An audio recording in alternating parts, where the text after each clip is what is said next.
Pronto, pode seguir.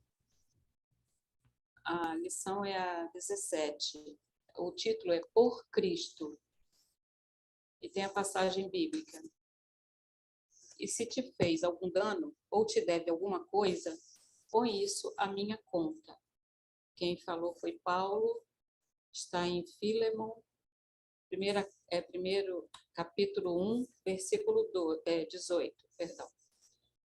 Enviando Onésimo a Filemon, não sei se é Filemon que fala ou Filemon, né? Paulo, nas suas expressões inspiradas e felizes, recomendava ao amigo lançasse ao seu débito quanto lhe era devido pelo portador.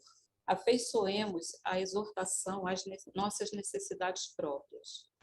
Em cada novo dia de luta, passamos a ser maiores devedores do Cristo. Se tudo nos corre dificilmente, é de Jesus que nos chegam as providências justas. Se tudo se desenvolve retamente, é por seu amor que utilizamos as dádivas da vida, e é em seu nome que distribuímos esperanças e consolações. Estamos empenhados à sua inesgotável misericórdia. Somos dele, e nessa circunstância reside o nosso título mais alto. Por que então o pessimismo e o desespero quando a calúnia ou a ingratidão nos ataquem de rijo, trazendo-nos a possibilidade de mais vasta ascensão? Se estamos totalmente empenhados ao amor infinito do Mestre, não será razoável compreendermos pelo menos alguma particularidade de nossa dívida imensa, dispondo-nos a aceitar pequenina parcela de sofrimento em memória de seu nome, junto de nossos irmãos da terra, que são seus tutelados igualmente? Devemos refletir que, quando falamos em paz, em felicidade, em vida superior, agimos no campo da confiança, prometendo por conta do Cristo, porquanto só Ele tem para dar em abundância.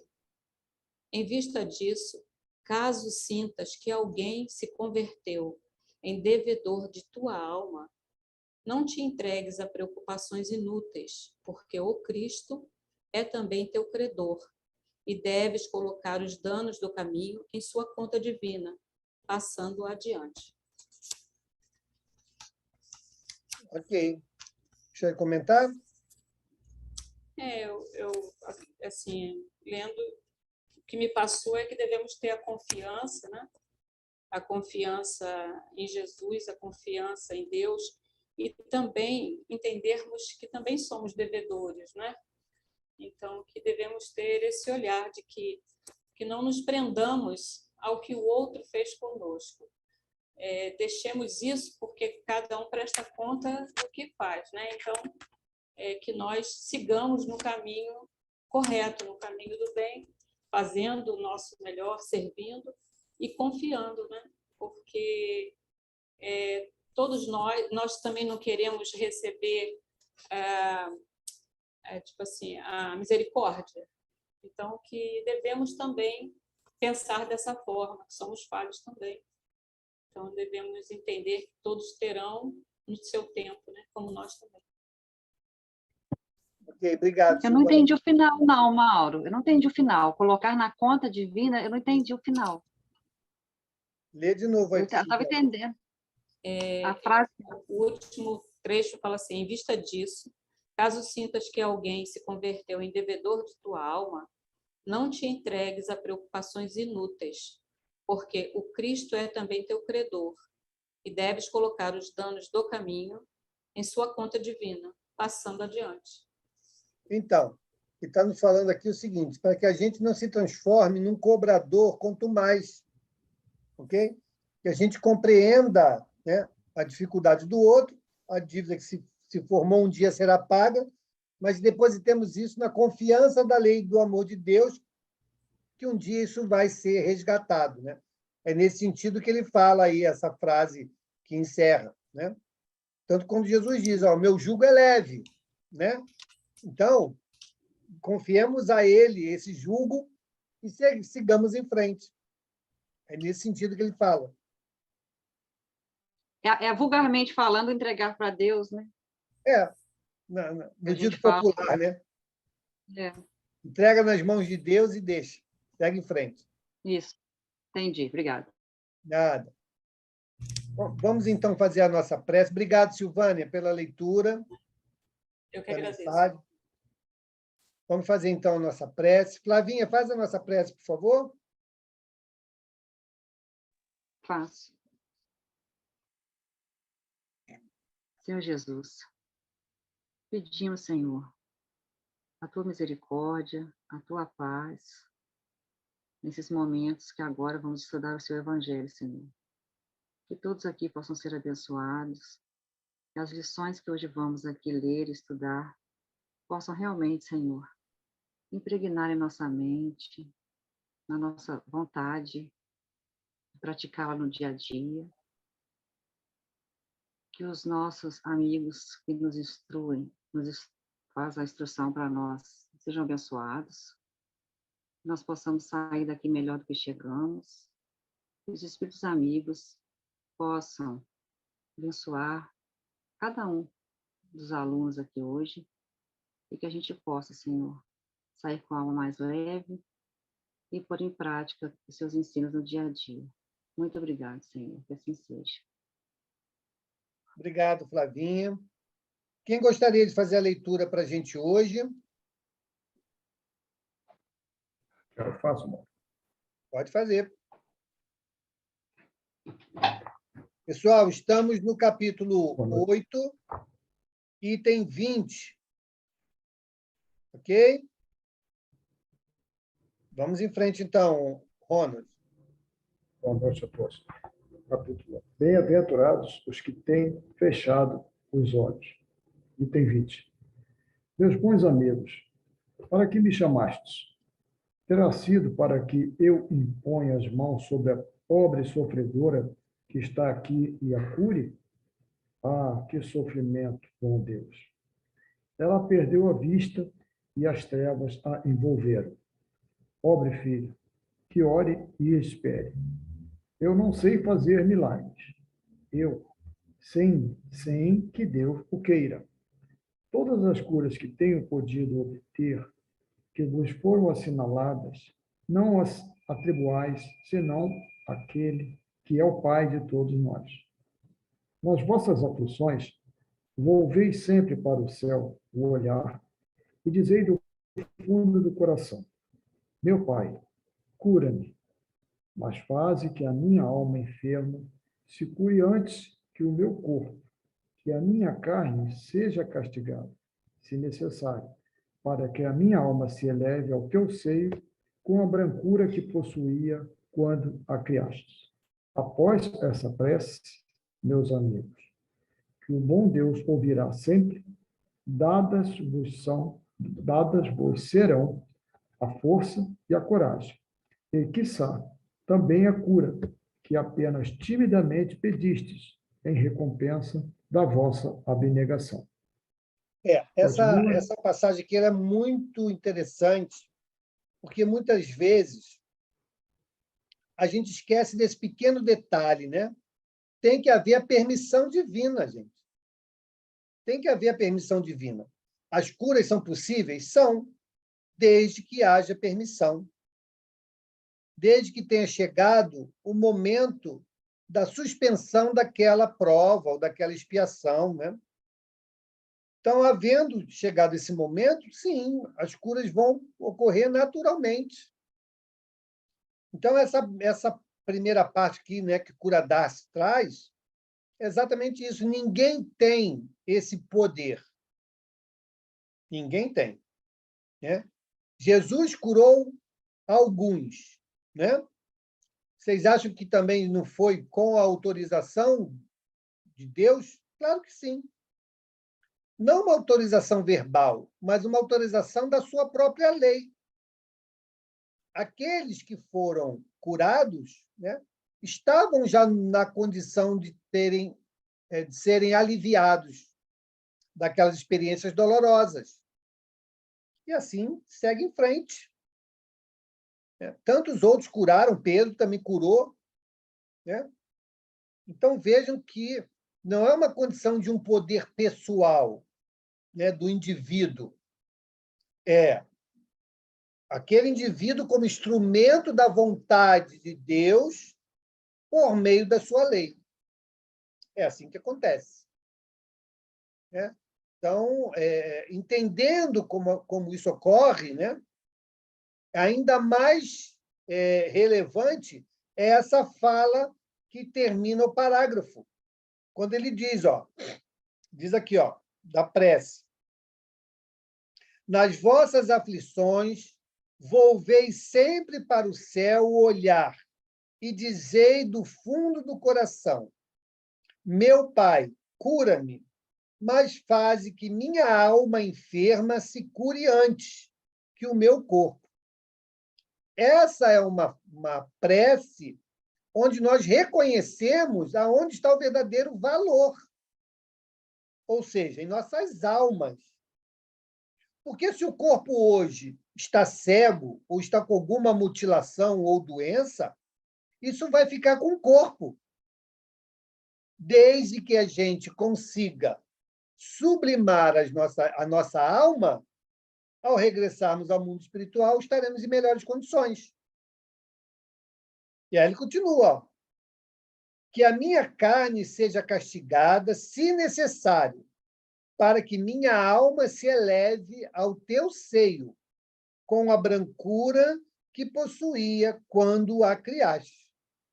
Então, é isso. Então, a gente vem, encarna, sabe que o corpo é um instrumento e também é um grande laboratório para que a gente, por meio de algumas experiências um pouco mais dolorosas, a gente pare e reflita, né, nessa nossa necessidade da reeducação, e assim seguimos. Mas quantas e quantas pessoas... Bom, nós podemos falar, né, eu, Isabel, Márcio, Tia Diamantina, que convivemos, né, lá com o irmão Walter, que a gente sempre cita aqui, quantas e quantas criaturas foram curadas lá por ele, né, na casa. Então, a gente sabe que não era por apenas o querer dele, que também era muito grande em querer ajudar a todos, mas pela permissão, né, de Deus, aquela equipe espiritual que trabalhava com ele e que ajudou a tantos, né? Então, isso é muito importante de entender esse mecanismo, né? Porque nós estamos aí com a bibliografia espírita repleta de casos em que não há presença ou a intervenção do médium e a ação da espiritualidade diretamente é capaz de transformar uma doença, né, de recompor uma problemática qualquer na vida do companheiro. Então, sim, os médiuns, muitas das vezes, são utilizados, são necessários, como instrumento também do seu próprio aprendizado e também para levar aquelas pessoas mais incrédulas, muitas das vezes, né, a uma reflexão diante de algo que inicialmente não sabem explicar, né, como se deu. Diga, Valdemir, você quer falar? É só lembrar que isso aí vem ratificar um ensinamento de Jesus, quando ele fala lá do escândalo. Se o vosso olho é motivo de escândalo, arranque-o. Claro que isso é uma metáfora, não vamos pegar isso ao pé da letra, mas é melhor que você entre na vida sem um olho, e aí ele fala de reencarnação, né? Porque você entra na vida física, sem o olho, porque o espírito tem olho, do que o seu olho ser motivo de perdição, de escândalo. Então, há duas lições interessantes nessa passagem do Evangelho.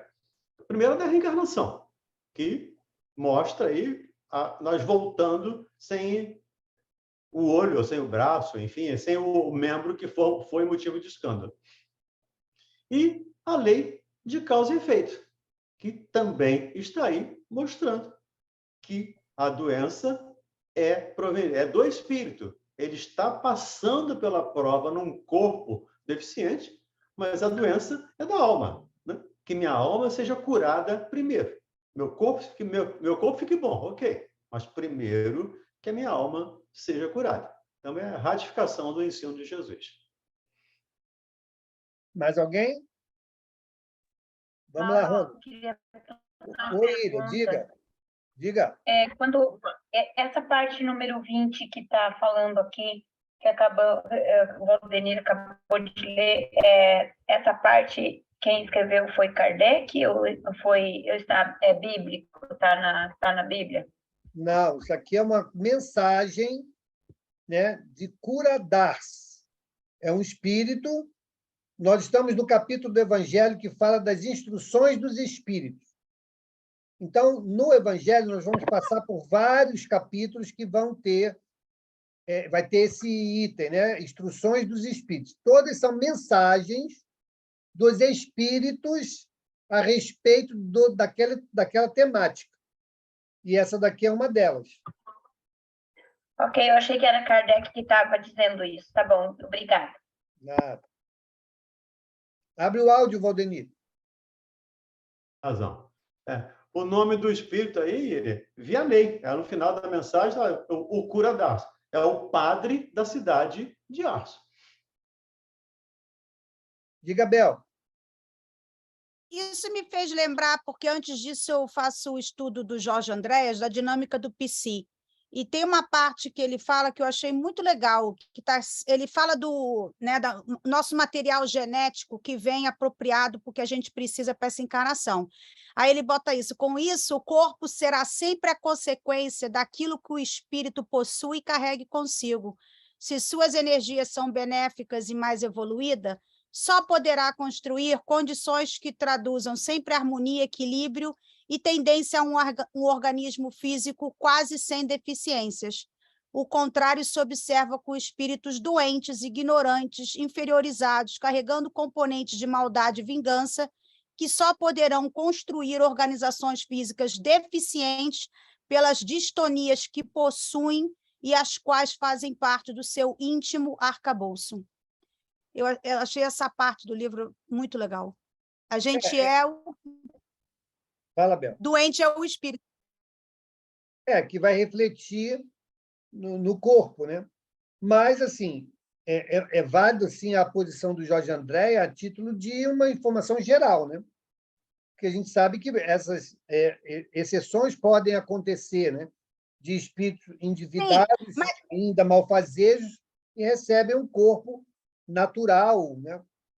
Sem claro, grandes mas afetações. E eu acho até legal também que isso aí traduz também a nossa autocura, né? Pela moratória, que nem você está falando aí do tio Walter. Porque a nossa conduta, Deus é tão divino, tão bom, que até mesmo se eu vim programada para ter um problema, a nossa conduta aqui agora vai poder fazer com que eu não tenha esse problema ou seja amenizado. Isso mesmo, exatamente. E o contrário também, né? Sim, o contrário também. Às vezes você nem vem para ter determinada doença, mas às vezes você fica, torna-se não, né? Quando a gente está aqui encarnado, a gente às vezes torna-se uma pessoa, não estou sabendo achar outra palavra. Não, é que nem droga e fumo. Droga e fumo explica isso muito bem. Também vai acabar criando problemas. Tem gente que é muito assim, negativa, assim, aí, como é que fala? Somatiza, né? Somatiza. Tem sempre uma doença recorrente, acho que às vezes é muito da cabeça também. Nós conhecemos um caso, né? Eu não vou falar o nome para não causar transtorno, mas nós conhecemos um caso em que a pessoa não tinha viciações orgânicas, mas por raiva de alguém paralisou os rins. Por raiva, paralisou os rins. Foi ao Dr. Fritz, e o Dr. Fritz falou para ele: olha, a cura do seu problema está em você, eu não posso fazer nada. E ele não conseguiu resolver isso, foi para a diálise e desencarnou. Existe um estudo.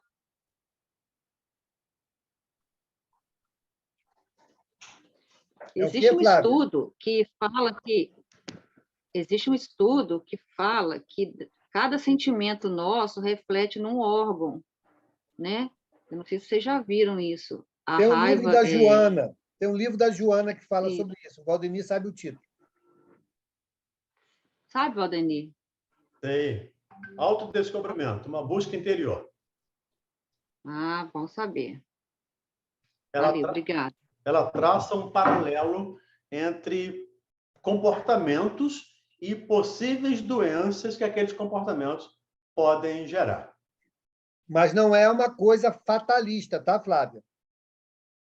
É apenas uma relação, mas não que haja uma dependência direta. Senão a gente pode sair achando aí que todo mundo que tenha determinado comportamento fatalmente vai ter aquela doença e não é por aí, né? Ok? Podemos seguir? Vamos, Ronald. Contudo, uma vez que aqui me acho, numa assembleia, onde principalmente se trata de estudos, dir-vos-ei que os que são privados da vista deveriam considerar-se os bem-aventurados da expiação. Lembrai-vos de que o Cristo disse convir que arrancasses o vosso olho se fosse mau, e que mais valeria lançá-lo ao fogo do que deixar se tornasse causa da vossa condenação. Ah, quantos há no mundo que um dia, nas trevas, maldirão o terem visto a luz? Oh, sim, como são felizes os que, por expiação, vêm a ser atingidos na vista. Os olhos não lhes serão causa de escândalo e de queda. Podem viver inteiramente da vida das almas. Podem ver mais do que vós, que tendes límpida a visão.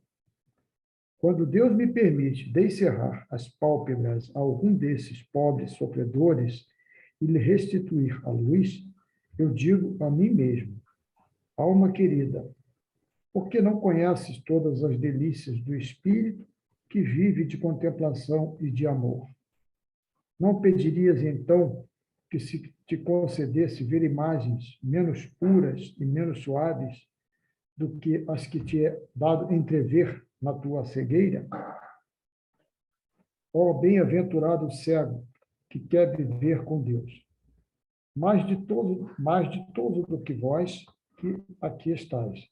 Ele sente a felicidade, toca, ele vê as almas e pode alçar-se com elas às esferas espirituais que nem mesmo os predestinados da terra logram divisar. Abertos os olhos, estão sempre prontos a causar a falência da alma. Fechados, estão prontos sempre, ao contrário, a fazê-la subir para Deus. Crede-me, bons e caros amigos, a cegueira dos olhos é muitas vezes a verdadeira luz do coração, ao passo que a vista é, com frequência, o anjo tenebroso que conduz à morte. Agora, algumas palavras dirigidas a ti, minha pobre sofredora. Espera e tenha ânimo. Se eu te dissesse, minha filha, teus olhos vão abrir-se, quão jubilosa te sentirias. Mas quem sabe se esse júbilo não ocasionaria a tua perda. Confia no bom Deus, que fez a ventura e permite a tristeza. Farei tudo o que me for consentido a teu favor. Mas, a teu turno, ora, e ainda mais, pensa em tudo quanto acabo de te dizer. Antes que me vá, recebei todos vós, que aqui vos achais reunidos, a minha bênção. Vianney Cura d'Ars, Paris, 1863. Quer comentar, Valdenir? É só lembrar, mais uma vez aí, que isso aqui é generalidade. Nem todo mundo que é cego, organicamente, biologicamente, vê os espíritos. Nem todo mundo que é cego é bem-aventurado. Isso não é um cartesianismo. É assim, vai resolver assim, vai sair assim. Senão a gente imagina que todo mundo que é cego está salvo. Salvo aqui com aspas. E não é assim. Há uma série de outras condições, e aí é importante estudar a doutrina como um todo, porque senão a gente pega um recorte e acha que isso aí é ponto final. Não é. Isso é só uma fotografia. Não é um filme que tem começo, meio e fim. Então, a gente tem que ter esse cuidado também, senão eu vou furar meus olhos e vou ficar salvo. Não é por aí. A gente tem que ter a pureza do coração, que é o título do capítulo. Os que têm puro coração verão a Deus. Nós que somos cegos dos olhos físicos. É os que têm puro coração. Se eu tiver puro coração, com o olho do Senhor, físico, eu vou ver Deus. Mas se eu não tiver puro coração, eu posso estar sem olho à vontade, que eu não vou conseguir ver nada, absolutamente nada. Então, a gente tem que ter esse cuidado para não generalizar, para não especificar. Isso aqui é uma generalização. Diga, Bel. Ih, Maurinha, vi até o microfone abrir. Eu achei também legal que, por exemplo, realmente, é óbvio que é uma generalização, mas eu gostei do fato dele ter falado que, por exemplo, se eu nasci cega foi por uma razão, né? Porque, por exemplo, quando ele falou aqui que quando você não vê, você tem a tendência a interiorizar mais, a não ver mais tanto o lado do material, né? Mas porque, por exemplo, é que nem quando a gente faz a prece, a maneira. Por que a gente fecha o olho, né? Para se concentrar melhor, para não deixar. Porque quando a gente está vendo, a mente vai junto, né? A mente vaga junto quando você olha para. Ih, olhei a bonequinha ali atrás da Geórgia. Já fui lá na boneca. Entendeu? Então, quer dizer, é por isso que a gente fecha o olho. E eu entendo que, por exemplo, às vezes é também para te evitar, por exemplo, que você era vaidoso, né? Agora você. Entendeu? Você agora não vê, então. Eu entendo esse lado, de que por isso que uma pessoa que, de repente, perdeu a visão, e imagine que perdeu desde pequeno, né? Ela tem uma tendência a ser mais internalizar, olhar para dentro de si. Aí, mais uma vez, é claro que não é uma regra, né? A gente pode ter gente vaidosa, cega. Eu estou bonita hoje? Olha aqui, me diz, né? Pode perguntar para os outros. Então, mas eu acho que por isso que tem uma razão. Veio cego por uma razão. Não é nada, não é o acaso, né? Nada é por acaso. Exato. Eu conheço, Bel, muitos, até ouvintes da rádio. Nós temos um ouvinte da rádio, agora ele está mais equilibrado, mas ele passou anos ouvindo a rádio. Um senhor, não vou dizer o nome lá, de Brás de Pina, e ele passou anos ouvindo a rádio e reclamando de ter perdido a vista. Então, anos insatisfeito, brigando com Deus. E eu sempre falei com ele, passei essa mensagem para ele 300 vezes. Durante esses 20 anos aí que eu estou na rádio fazendo programa, sempre passava isso para ele. E me lembrou, quando você estava falando, me lembrou aqui do Camilo Castelo Branco, que ficou cego e simplesmente se suicidou, porque não aguentou a cegueira. Então, o quê? Vai para lá, vai do suicida, etc. O que vai acontecer? Ele volta para renascer e vai ficar cego na mesma altura em que ele se matou de novo. Vai tornar a ficar cego. Aí já por escolha. Então, são situações, cada um é uma situação específica, cada um é uma situação especial. Depende da evolução de cada um. Depende do nível de evolução espiritual, né, que as pessoas tenham. O Íria, agora vem um comentário de Kardec. Tá? O item 21 agora é o comentário de Kardec sobre o tema que foi abordado. Vamos lá? Item 21. Anota. Quando uma aflição não é consequência dos atos da vida presente, deve-se-lhe buscar a causa numa vida anterior. Tudo aquilo que se dá o nome de caprichos da sorte, mais não é do que o efeito da justiça de Deus, que não inflige punições arbitrárias, pois quer que a pena seja sempre em correlação com a falta. Se, por sua bondade, lançou um véu sobre os nossos atos passados, por outro lado, nos aponta o caminho dizendo: quem matou a espada, pela espada perecerá. Palavras que se podem traduzir assim: a criatura é sempre punida por aquilo em que pecou. Se, portanto, alguém sofre o tormento da perda da vista, é que esta lhe foi causa de queda. Talvez tenha sido também causa de que outro perdesse a vista, de que alguém haja perdido a vista em consequência do excesso de trabalho que aquele lhe impôs, ou de maus tratos, de falta de cuidados, etc. Nesse caso, passa ele pela pena de talião. É possível que ele próprio, tomado de arrependimento, haja escolhido essa expiação, aplicando a si estas palavras de Jesus: se o teu olho for motivo de escândalo, arranca-o. Ok, eu lembro aí a própria experiência do Chico, né? Lá em Há 2000 anos, quando ele é forçado a cegar o Públio, né? Com a espada quente. Passados 2000 anos, ele agora vem com glaucoma. Então, veja que não tem que ser, né, da mesma forma. E mesmo com a vista, né, doída, que sangrava, ele nunca se afastou do trabalho, né? Do trabalho, da mediunidade, lá na psicografia, sempre se dedicando. E lá, naquela época, muito mais precárias eram as condições, né? Ou seja, pouca luz, né? Só agravava o próprio quadro. Mas ele nunca deixou de prestar o serviço ao qual ele se via responsável. E aí eu pego um paralelo para nós próprios, né? Falar aqui igual o Valdemir, né? Pegando na primeira pessoa, para mim, né?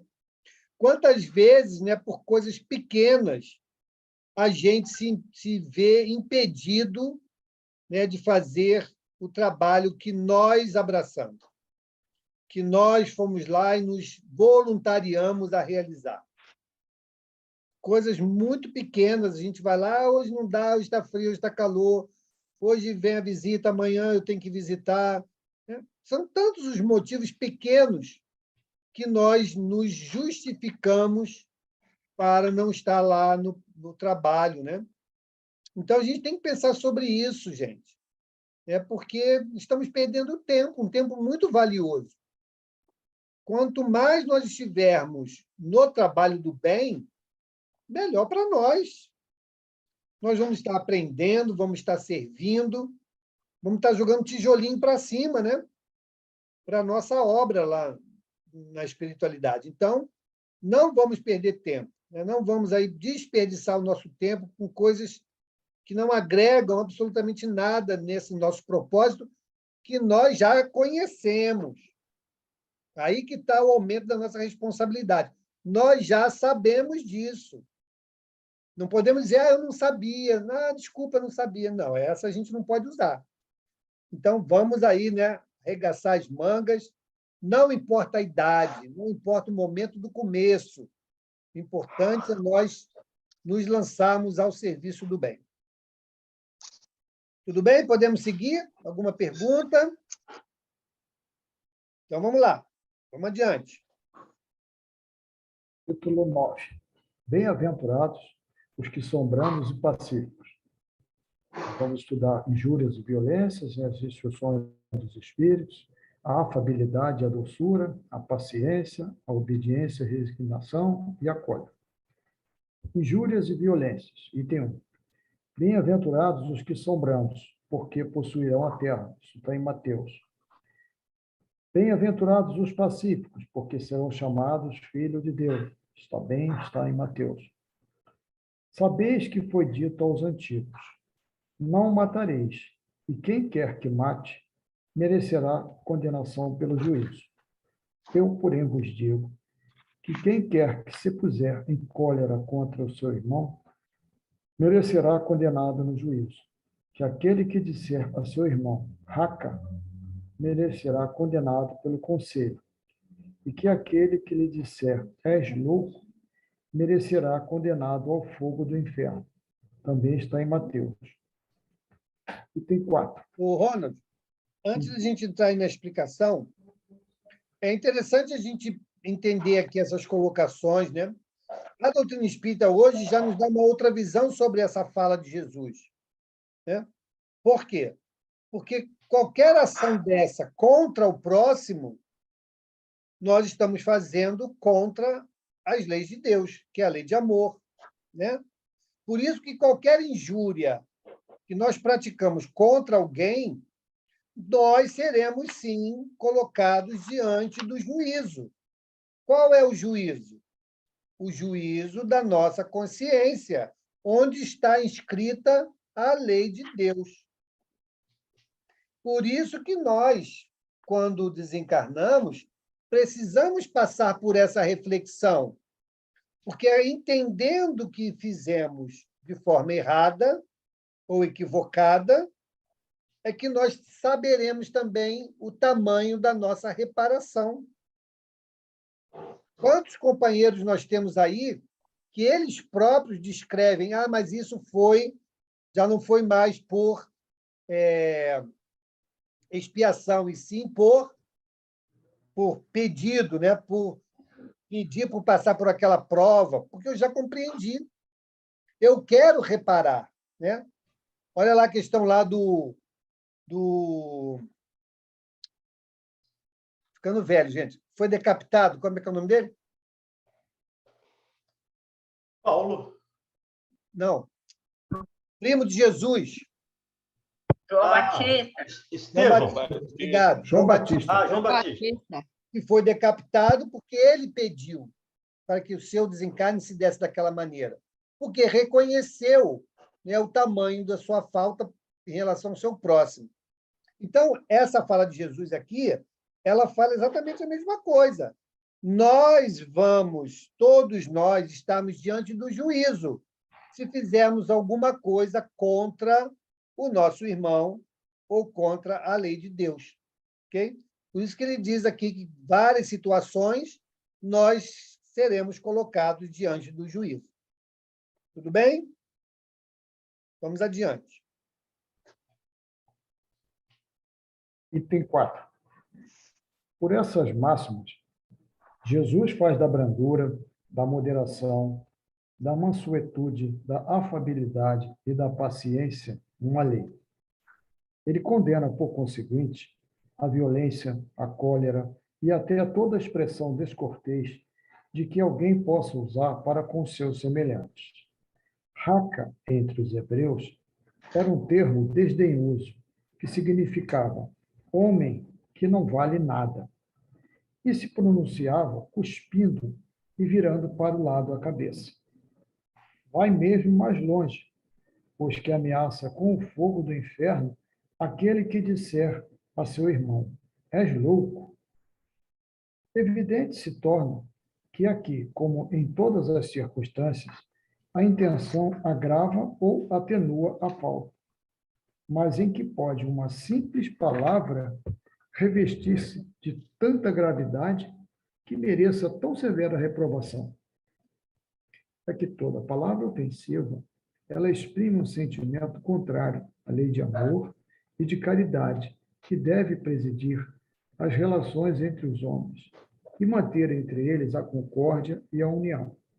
É que constitui um golpe desferido na benevolência recíproca e na fraternidade. É que entretém o ódio e a animosidade. É, enfim, que, depois da humildade para com Deus, a caridade para com o próximo é lei primeira de todo cristão. Quer comentar, Valdenir? Vale de novo aí outro exemplo, né? Daquele outro ensinamento de Jesus. Por isso que é importante pegar isso tudo todo. Não é o que entra na boca que macula, mas o que sai da boca. Ele está ratificando aqui esse ensinamento. Porque o que sai da boca procede do coração. E de lá, o sentimento, né? A sede do sentimento. E de lá procede todas as nossas dificuldades. Então, mais uma vez, o cuidado com os nossos sentimentos, cuidado com as nossas palavras. Nós já vimos aqui, quando eu penso e não falo, estou exercendo um meio de me domar, de me transformar. Quando eu penso e falo, ainda não evolui muito, pelo menos. Então, essa é a ideia de podermos controlar as nossas palavras, principalmente, e os nossos atos. pensamentos são mais difíceis, mas ainda assim a gente pode, pelo menos, não alimentá-los em nossa cabeça. E eu queria chamar a atenção aqui da palavra intenção, né? Como a intenção ela agrava ou Sim. atenua, né, o que estamos ali para realizar ou realizando. Então, se de fato nós tivermos a dimensão do prejuízo ou do mal que poderemos causar a outrem, e mesmo assim o fizermos,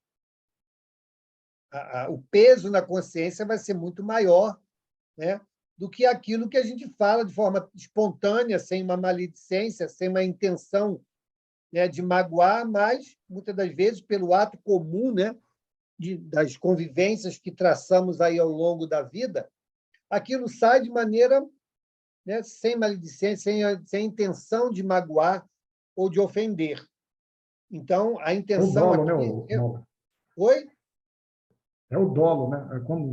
É o doloso, quando há intenção, né? Exatamente, quando há intenção do efeito que se sabe alcançar, né?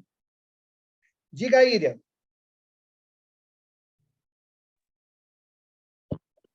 Duas coisas. Estava aqui pensando comigo. Bem-aventurados aqueles que são brandos, né? Porque verão a terra, quer dizer, possuirão a terra. Se avaliarmos nossa população mundial hoje, acho que não tem ninguém brando aqui nessa parte da terra, né? Tá todo mundo eufórico, nervoso, assim. A outra coisa que eu queria comentar é que, enquanto nós estudávamos aqui, eu dei um Google rapidinho para conhecer esse padre Cura Darcy aí, que me chamou a atenção, que o Valdenir falou que era um padre, né? Daí dei um Google aqui rapidinho, e o que me chamou a atenção é que ele nasceu em 1786, ordenou-se em 1815, faleceu com 73 anos, faleceu em 1859, e 4 anos depois ele já estava aparecendo como espírito, né? Estava aparecendo aqui lá em Paris, né, para Vianney. Era médium ele? Vianney é o nome dele. O nome dele traz, ó, tá. JB Vianney. Sim, é conhecido como Cura Darks, isso. Mas eles invocaram o espírito dele, né? Invocaram 4 anos depois. Isso, de repente, foi porque ele fez muito trabalho entre crianças lá e pessoas bem carentes, né? Ele fez um trabalho muito bonito ali na comunidade dele, e começou a aprender a ler com 17 anos. Foi bem interessante a vida dele. Então, eu percebo assim, que era um espírito bem apurado, né? E talvez por isso ele fez aquela linda oração aqui, que tem que olhar para o céu e dizer: no fundo do vosso coração, meu Pai, curar-me, mas fazei que minha alma doente seja curada antes das enfermidades do meu corpo. Achei bonito isso. E isso eu lembrei de uma coisa que eu quero compartilhar com vocês até. Essa oração me chamou muita atenção, e aí eu lembrei de uma aula que eu tive essa semana, que estou fazendo um curso com o Posati, e ele estava falando sobre a prece. E até eu compartilhei com a Flávia, né, Flávia? Compartilhei com você, eu acho. É interessante isso, que a oração, ele estava dando aula para nós sobre a prece, e ele disse assim: a prece, a gente tem que fazer a prece como se a gente fosse se expor ao sol, como se Deus fosse o nosso sol, e a gente vai lá se expor ao sol. E isso me chamou atenção nessa oração que ele fez, porque quando o nosso professor lá do curso diz assim, quando a gente tem que imaginar que a gente está se expondo ao sol, que seria o nosso Deus, né? Que a gente vai fazer a prece para Deus, a gente se expõe com intimidade para Ele. E o que a gente faz quando a gente vai para o sol? A gente se despe, né? A gente bota uma roupa para pegar o sol o máximo possível na gente, não é assim? E o que me chamou a atenção na oração que esse espírito do Cura Darks falou, foi isso, parece que ele estava assim se expondo a tirando a roupa, né, assim se expondo a esse Deus com muita intimidade. Foi que eu percebi isso. Olha só, curai-me, mas fazei com que antes de ser curado meu corpo, cura minha alma. Então eu fiquei pensando, se isso não é se despojar da nossa roupa e ficar na intimidade, deitado ao sol, que seria o nosso Deus, eu então não sei o que é se expor, porque eu acho que dizer para Deus, Deus, cura-me, mas antes de curar o meu corpo, cura minha alma, eu acho que é ter muita intimidade com Deus, né? Eu achei. Obrigado, William. Achei linda a oração. Obrigado. Vamos adiante? Mais alguém? Então vamos lá, Ronald. Item 5. O que queria Jesus dizer por essas palavras? Bem-aventurados os que são brandos, porque possuirão a terra. Tendo recomendado aos homens que renunciassem aos bens desse mundo e havendo-lhes prometido os do céu? Enquanto aguarda os bens do céu, tem o homem necessidade dos da terra para viver. Apenas o que ele lhe recomenda é que não ligue a estes últimos mais importância do que aos primeiros. Por aquelas palavras, ele quis dizer que, até agora, os bens da terra são assambarcados pelos violentos, em prejuízo dos que são brandos e pacíficos, que a estes faltam, muitas vezes, o necessário, ao passo que outros têm o supérfluo. Ele promete que justiça lhes será feita, assim na terra como no céu, porque serão chamados filhos de Deus. Quando a humanidade se submeter à lei de amor e de caridade, deixará de haver egoísmo. O fraco e o pacífico já não serão explorados e nem esmagados pelo forte e pelo violento. Tal a condição da terra, quando, de acordo com a lei do progresso e a promessa de Jesus, se houver tornado um mundo ditoso por efeito do afastamento dos maus. Quer comentar, Valdemir? Me perdoe, mas vou lembrar de novo outro ensinamento de Jesus. Para a gente poder... Tá puxado, hein, Valdemir? Tá puxado, tá puxado. Mas, desde os tempos de João Batista, os violentos é que tomam o poder. Desde o tempo de João Batista, a violência é a lei. Por isso eu vos digo, amai os inimigos. E aí, lembrando João Batista, né? Jesus fala aqui, né? Lembrando de Elias, né? Onde o próprio Elias corta a cabeça dos discípulos de Baal, porque era contrário ao Deus único, era contrário. Então, aí ele pede para vir e perder a cabeça também. Então, é mais uma ratificação aqui da doutrina, nem poderia ser diferente, obviamente, né? Dos ensinamentos de Jesus. Então, a doutrina espírita vem ampliar, como a promessa lá do Consolador Prometido. Vem esclarecer tudo aquilo que vocês não entenderam, relembrar aquilo que vocês esqueceram, que vocês mudaram, deturparam. Então, por isso, a doutrina espírita é esse Consolador Prometido. Diga, Bel. Assim entendi. Eu entendi, e claro que não vai ser igual ao Valdemir, que puxa logo para Jesus, aí fica difícil comparar, mas, por exemplo, o que eu entendo aqui, possuirão a terra, né? Os mansos possuirão a terra. Que ele ainda fala, mas possuir. É porque eu acho dali conquistar a terra. É tipo assim, o que a gente veio fazer aqui? Se eu for manso, se eu não ficar agredindo, ou até mesmo eu mesmo, né? Reclamando de tudo, ou sempre indo para o lado de raiva ou de desgosto. Se você continuar sempre manso e calmo, você, no final, você conquistou a terra. É tipo o Hunger Game, mas sem arma, entendeu? Você foi brando, todo mundo está no Hunger Game, você é o último, você conquistou o jogo. Porque esse aqui, né, é a escola, é um jogo, a terra. A gente está aqui para jogar, né? E o nosso papel aqui é fazer o melhor possível. E ele está falando, quem jogar brandamente, calmamente, fazendo tudo nos seus conformes, é o vencedor, possuirá a terra.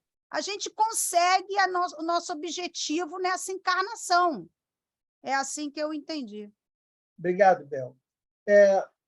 Antes de passar a palavra para a Silvânia, eu queria só me juntar a essa discussão, dizendo o seguinte, né, gente? O nosso objetivo final não é uma relação com o mundo físico, né? Não é. Então, quanto mais nós trabalharmos para nos desvincularmos dessa dependência, melhor para nós. Tanto que ele fala aqui, né? Enquanto aguardo os bens do céu, enquanto nós aguardamos os bens do céu, tem o homem necessidade dos da terra para viver. E não depender dele, não criar um vínculo de dependência, né? É isso que a gente fala quando se refere ao afastamento da materialidade.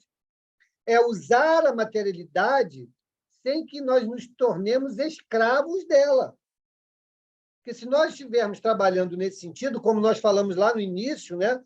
A questão de jogar o tijolinho para cima, ou seja, fazermos aquilo que nós vamos nos beneficiar no mundo espiritual, nós vamos estar nos aproximando dessa condição que ele está nos dizendo aqui.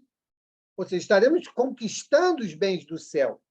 Que bens do céu é esse, gente? Não, aqueles que nós somos capazes de carregarmos em nossas almas. Nós não vamos chegar lá num palácio, num quartinho, abrir assim, aí está aí teu tesouro. Não é isso, não. Nós carregaremos conosco. E qual é esse tesouro? Todo o bem que pudermos fazer para nós próprios e para os outros, né? Então, esse é o caminho, né? Então, é isso que nós temos que entender. O possuir a terra, né? Como a Isabel falou, nós temos que ainda utilizarmos dessa convivência no mundo físico, né? Sem que dele nos sintamos presos ou aprisionados. Então, a vida física, para nós, vai ser uma mera excursão, porque nós sabemos que o nosso ponto de retorno sempre será a vida espiritual e que nós possamos regressar, sim, repletos de tesouros, né? Tesouros morais, tesouros de virtudes e de conhecimento. Diga, Silvânia. Oi, desculpa, tá? Eu tive que fechar a câmera porque minha internet está travando. Não tem problema, não. Na realidade, eu queria concordar com a Isabel, né? No final da fala dela aí, a respeito de possuíram a terra, eu entendi também assim, você completou. Que possuir a terra, aqui que eu entendo, é aproveitar a oportunidade de estar aqui para a nossa evolução. Então, quando você é manso, você controla esses ímpetos, né? Você não retarda a sua evolução. Você, com essas atitudes no bem, você consegue caminhar, mesmo que lentamente consegue caminhar. Então, quando você possui a terra, como diz aqui, bem-aventurados, né? Os que são brancos possuíram a terra, é que você está aproveitando a oportunidade que Deus está dando da reencarnação. Obrigado, Silvânia. Isso mesmo. Bom, gente, então vamos parar aqui, né? No item 6 do capítulo 9, a afabilidade e a doçura. Semana que vem voltaremos aqui a esse item. Eu quero dar uma satisfação ao grupo, porque o vídeo do Evangelho da semana passada eu ainda não publiquei. Por quê? Porque o YouTube não liberou ainda o vídeo para que eu pudesse disponibilizar. Eu já excluí, já reenviei, mas ainda está lá pendente, tá? Então, assim que for liberado, eu disponibilizo o link para vocês, tá bom? Não está esquecido, não. Está lá guardado, mas tem que esperar o YouTube liberar. Então, vamos fazer... Oi? Silvânia, eu consegui assistir no YouTube. Eu me inscrevi lá no SEAC, né? No canal, E lá no YouTube já saiu, eu consegui ver logo assim que saiu no YouTube. Então, Da semana passada? do Evangelho. Ah, então já liberou. Porque eu não tinha conseguido ficar no estudo, né? Ah, que bom. Então já liberou, eu vou postar aqui no grupo, então. Obrigado, Silvane. Bom, gente, vamos então fazer a nossa prece, né? Quem gostaria de fazer a nossa prece de hoje, de encerramento?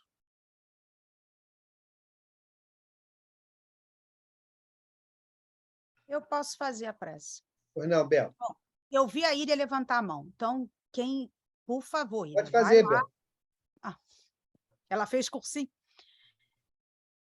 Então, gente, vamos então, mais uma vez, agradecidos por toda essa oportunidade de estarmos aqui entre amigos, amigos encarnados e desencarnados. Estamos aqui sempre dispostos a melhorar, sempre dispostos a aprender, porque, como foi falado, daqui a gente só leva o bem que a gente faz e todo o conhecimento que a gente adquire. Então, estamos mais do que agradecidos por essa oportunidade de, pelo menos, estarmos aprendendo, para a gente poder, então, botar em prática. E a gente poder, então, fazer desse mundo um mundo melhor, nos melhorando cada um de nós.